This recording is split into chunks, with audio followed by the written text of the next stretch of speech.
It's my feel-good breakfast show. This morning, we're going to try and motivate you on this line, 083-9133-728.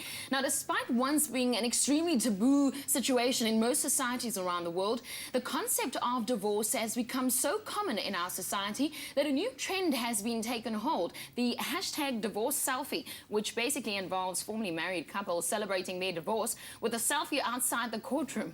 Most of us would think how ridiculous.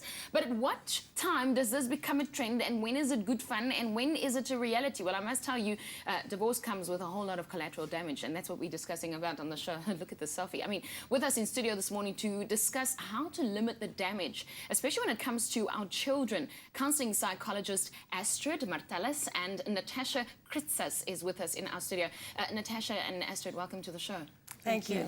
Let's get into it. I mean, with so many marriages, I'm going to say it, falling apart, we almost want to whisper it. Many people wonder, I mean, our parents, they stayed married for a whole lot longer. Was it probably not so easy for them to divorce back then? Or are we exaggerating? Can we say that it is skyrocketing, that the divorce rate is bad? Is it bad, Astrid? Are we overreacting?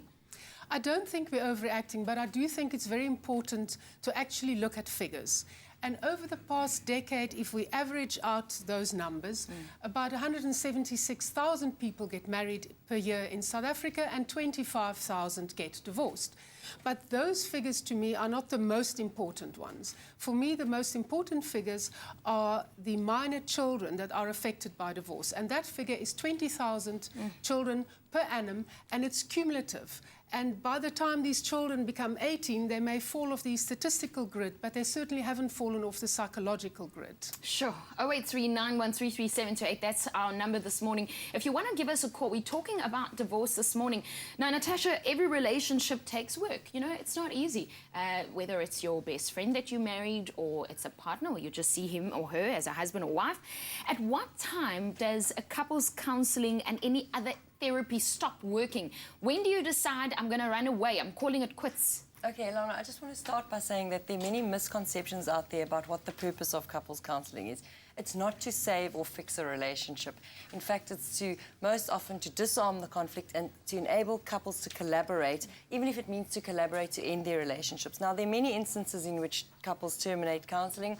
One of them is where one of the parties has maybe emotionally checked out prior to the couples counselling, and they're just doing the counselling just to tick a box and to say we tried that, or even just to soften the blow.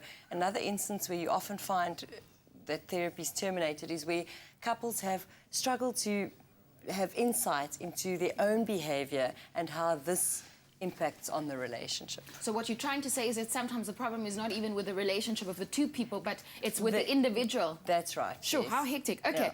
Every relationship takes work. I mean, we mentioned it earlier. Immediately I start thinking about the family and the other family members. How does one go about telling the rest of the family that now there is a breakup, that there is a separation, that there is a divorce? And I'm thinking now children, but I'm also thinking in-laws, I'm thinking mom and dad that the couple had. How do you let the rest of the family know? How do you go about in breaking the news also to the children, to a child? How do you let them know that there is a divorce that's happening? I think one must understand that divorce is not a discrete incident. It is a change and a shift, but a continuation of a different relationship. So we have, on the one hand, the spousal or the partner relationship, which has ended, but we have the parental relationship, which never ends. Astrid, I want to take more of the... we want to talk more about that. We're just running out of time. So we're going to let you give us a call this morning, 083-9133-728. We're talking about divorce, and we're also talking about how to make sure that our kids are looked after. Astrid and Natasha in our studio this morning. We'll be back with your questions after the break.